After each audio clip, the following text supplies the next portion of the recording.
menyampaikan terkait dengan tingkat yang ingin dicapai perusahaan untuk UAML dan persentase air yang ditagihkan. Ini kita pilih karena kita mempunyai bisnis plan yang sudah sangat berbasis NRW dari tahun 12 sampai 17, sehingga kita mempunyai sebetulnya memiliki langkah-langkah yang lebih detail di dalam merencanakan NRW sampai 2017. Ini hanya sebatas perencanaan yang kita miliki. Di sini target Pak, bukan capaian. Nah, berikutnya adalah penetapan prioritas. Di dalam penetapan prioritas, begitu pula dalam perencanaan, bahwa dalam perencanaan NRW telah terpisah antara kehilangan fisik yang kita estimasikan. Dan dalam 5 tahun dan untuk menetapkan 5 tahun berikutnya, kita memang langsung memilih bahwa bisa menetapkan secara lebih jelas dalam jangka panjang maupun jangka pendek sesuai dengan perubahan organisasi. Itu harapan. Berikutnya poin 3, alokasi dana OPEX dan CAPEX. Kita menetapkan ada di posisi bahwa CAPEX dan OPEX berdasarkan penetapan prioritas jangka pendek saja dengan sumber dana internal. Di dalam anggaran tahunan kita mencadangkan dan memisahkan antara OPEX dan CAPEX secara jelas di anggaran, tapi tahunan. Berikutnya di poin 4, investasi jangka pendek. Di investasi jangka pendek kita dalam posisi bahwa sudah memfokuskan mengatasi kehilangan yang nyata dalam suatu proyek. Dalam hal ini proyek masih secara parsial, diantaranya jadi bagian meter memiliki target rehab meter, di bagian distribusi memiliki target rehab perpipaan. Jadi memang sudah memiliki secara terstruktur, walaupun memang belum ada yang mengkonsolidasikannya. Berikutnya tentang rencana kelanjutan jangka panjang. Kita pada posisi rencana dan anggaran untuk pemeliharaan dan penggantian pemeliharaan JIS, pelaporan dan kebocoran. Kita memposisikan memilih di poin 4 karena memang itu sudah pada taraf pengembangan JIS. Dan 5 tahun ke depan kita ini secara lengkap bahwa semua pengembangan rencana pengajian sudah dengan prinsip-prinsip air minum. Keterlibatan pelanggan. Di keterlibatan pelanggan kita memang baru sampai hanya menanggapi keluhan. Setuju ya? Jadi belum sampai kepada secara aktif, belum. Sementara kita mempunyai untuk 5 tahun ke depan diharapkan sudah pada kampanye hubungan masyarakat secara aktif melibatkan pelanggan. Kemudian di meja-meja itu sudah ada bantuan-bantuan untuk pengajuan. Berikutnya untuk poin 7, pemantauan program dan infrastruktur.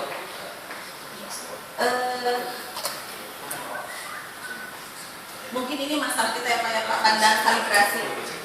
Kita kalau dibilang tidak ada kalibrasi terlalu nol, jadi kita baru pada sampai target tahunan perusahaan infrastruktur metering dikalibrasi. Karena belum semua meter secara rutin dikalibrasi untuk seluruh pelanggan, ya. Betul ya Pak Dewi?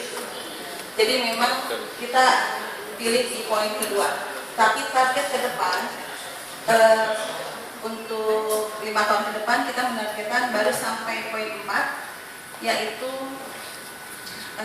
target tahunan, berarti itu untuk seluruh konsumen, metering dan pembacaan otomatis. kepemilikan manajerial NRW dalam organisasi ini tadi dibahas memang sebetulnya bukan kepemilikan manajemen tapi rasa memiliki, kalau ditranslate rasa memiliki terhadap manajemen NRW dalam organisasi. Kita pilih poin 2.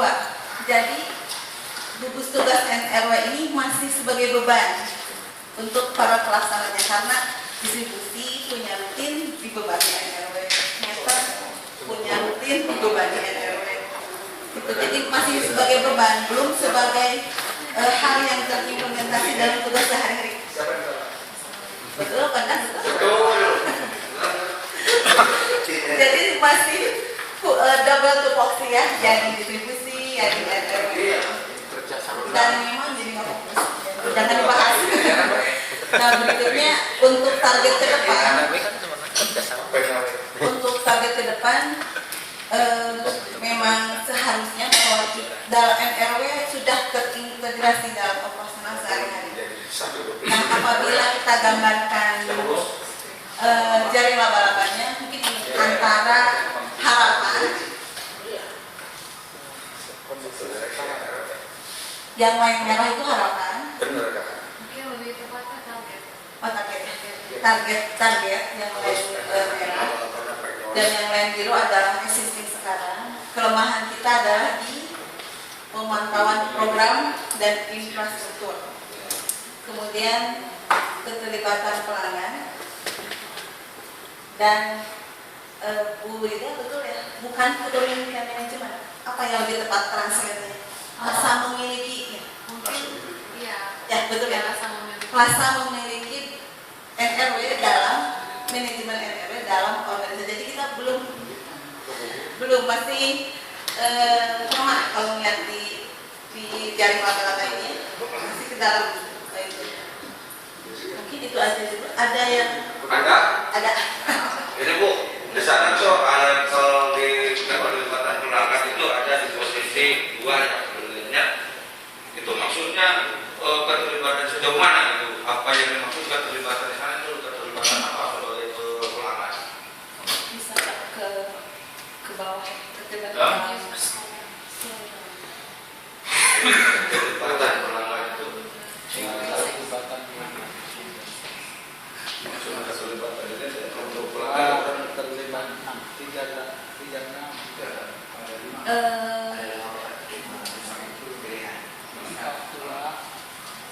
Jadi keterlibatan pelanggan sebatas ini hanya tentang kebocoran aja, hanya diadukan aja kebocoran. Kalau dalam hal NRW ya, karena kan berikutnya seharusnya pelanggan diberikan sedikit atau banyak tentang NRW. Jadi mereka ada kepedulian jika ada tersosialisasi maksudnya. Bisa begitu. Tapi ya, tapi kalau tersosialisasi udah nilainya udah bagus, tapi kita hanya sebatas menanggapi kebocoran aja, tampung aja. Gitu. Hanya pada pengetahuan bahwa bocor, bukan kepada lebih bahwa air yang udah terbuang itu ada nilai uangnya berapa rupiah belum. Nah, sebetulnya kalau misalnya udah lebih dalam sosialisasi yang udah sampai ke DMA, harusnya kan udah lebih melihat suatu kerugian. Ada lagi? Ada lagi? Nanti Pak Ari ngomongnya.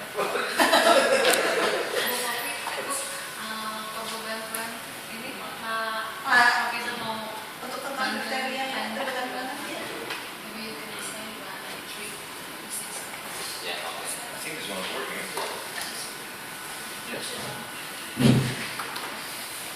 Yes. 3.6.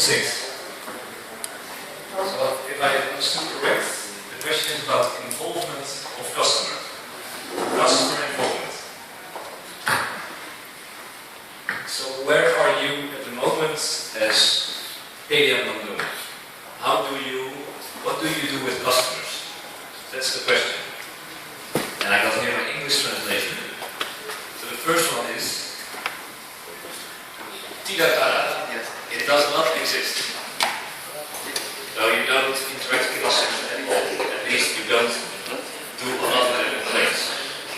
Mungkin di sini yang dimaksud dengan keterlibatan pelanggan adalah bagaimana PDAM menanggapi baik itu keluhan maupun masukan yang dikeluarkan oleh pelanggan, kan seperti itu. Yang untuk poin nomor 1 di situ tidak ada sama sekali. Di sana customer tidak terlibat, di mana pada saat mereka tidak ada yang memberikan komplain, tidak ada yang melakukan tindakan apapun. Itu skor yang nomor 1. So the thing is here, how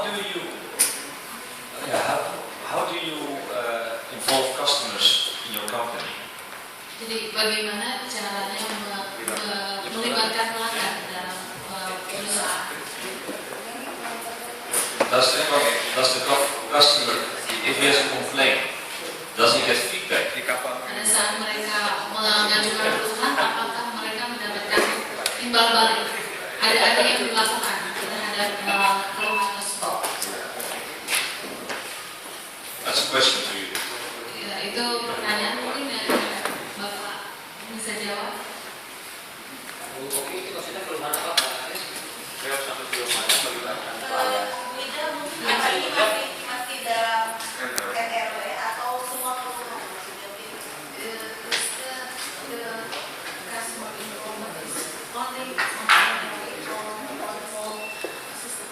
Oh,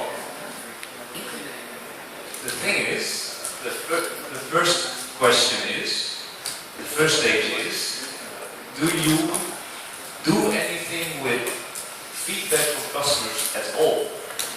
Mungkin pertanyaan yang paling mendasarnya adalah apakah PDAM melakukan tindakan atau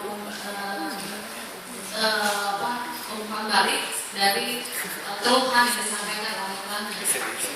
Mungkin berarti kita bicara tidak hanya NRW tapi the whole system. So that's you could call that passive interaction. So you wait till somebody comes to you, and then you act. That's phase 2. Phase 1 is somebody comes to you, they don't do anything. Kalau untuk yang pertama itu kan ada customer yang datang, pelanggan yang datang, kemudian mengajukan keluhan, tapi tidak dilakukan tindakan apapun. Yang kedua adalah pada saat konsumen melakukan menyampaikan keluhannya, kemudian baru dilakukan tindakan, itu yang disebut dengan pasif. Kalau masalah keluhan pelanggan semua diikat. Jadi kalau semua keluhan pelanggan, terutama di bagian langganan, dari berbagai jenis, dari keluhan masalah tagihan, masalah kondisi air, masalah akurasi meter dan pencatatan, semua kita handle gitu ya, dan kita diselesaikan. Kalau tidak ada air, kita sampaikan ke distribusi. Kalau masalah keluhan, misalnya masalah akurasi meter, kita sampaikan ke bagian MPJ. Begitupun kalau masalah pencatatan, nanti kita sampaikan koordinasi dengan bagian catat. Nanti ujung-ujungnya akhirnya ada perubahan dari nilai rupiah. Kesimpulannya di sini, kalau seluruh keluhan pelanggan tentang ketidaknyamanan dengan pelayanan PDAM, kami terima dan kami sampaikan penyelesaiannya. Tapi kalau khusus masalah NRW, itu kita belum ada pelanggan yang mengadu ya. Tapi kalau secara general, semua pengaduan kita tindak lanjuti dan disampaikan kepada bagian-bagian yang memang secara teknis terkait yang menangani begitu. Mungkin ini bisa menambah menggiring pertanyaan ini, takutnya apakah ini pertanyaan juga apakah jelas atau tidak begitu. Mungkin kita informasi.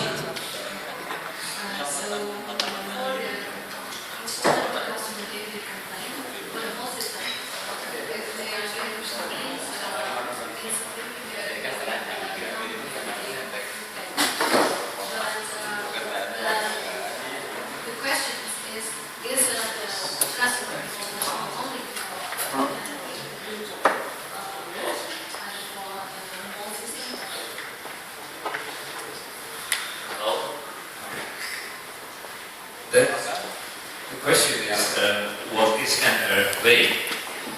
And that is a lot.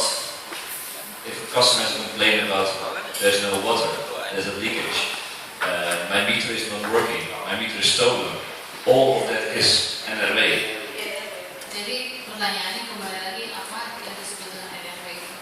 NRW itu terkait juga dengan kalau misalnya ada customer yang tidak dapat air, mereka ditagihkan dengan jumlah yang tidak masuk akal bagi mereka, terus meteran yang tidak berfungsi dengan baik, itu juga termasuk dalam ranah NRW.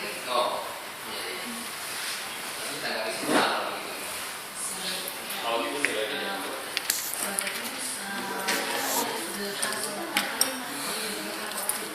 Jangan sampai atau ada tulisannya ya. Kita tidak buat kondisi air dia tidak buat sampai distribusi yang kita cukup lapangan ataupun si pelanggan langsung datang ke distribusi ataupun melalui media sosial.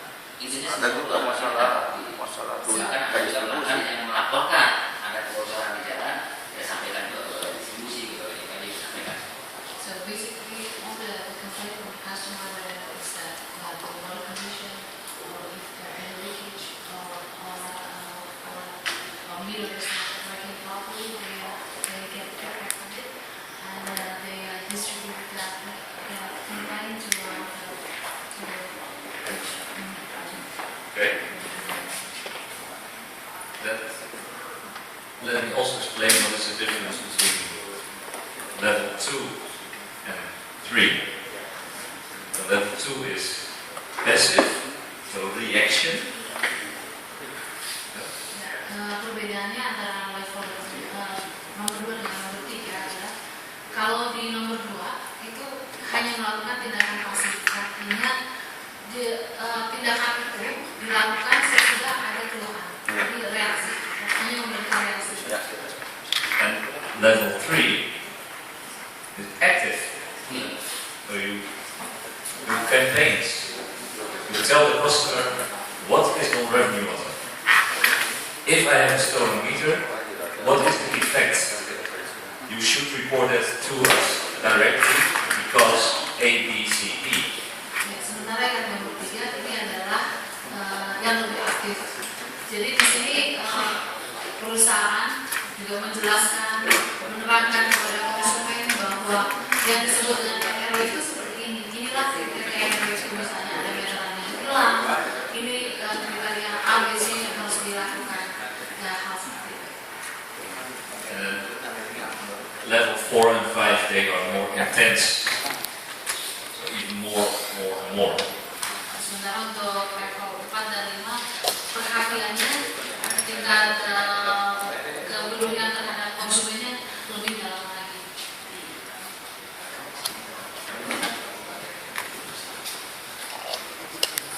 Mungkin sedikit tambahan dari saya. Kedua melakukan pelanggan memang penting, tapi jangan sampai kita menjelaskan kepada pelanggan apa sih sebenarnya NRW. Karena pelanggan nggak tahu, nggak usah tahu. Jadi pengertian kita bersama-sama itu usah dijelaskan kepada pelanggan. Tapi yang penting jika pelanggan merasa, oke, itu sesuatu yang perlu dilapor kepada PDM, PDM harus siap. Jadi memang keterlibatan pelanggan, tapi secara praktis pada pelanggan. Jangan terlalu teoretis tentang angka NRW begini, lalu guna. Jadi para pelanggan melihat bahwa PDM harus siap, harus langsung menandakan dan memberi terima kasih kepada pelanggan. Itu sudah tahapan yang tidak. Menurut saya secara pribadi, mungkin PDM bisa sampai di sini. Tapi ini saya secara pribadi terlalu jauh. Itu harapan yang terlalu tinggi. Jadi mungkin secara teoretis bisa. Jadi, wah, mungkin saya ini tapi kita sudah bersama-sama dan saya sudah menjadi PDM yang jangan tapi itu membosankan pelanggan dengan ada NRW ada nomor 2. Itu tambahan dari saya. Ya, terima kasih.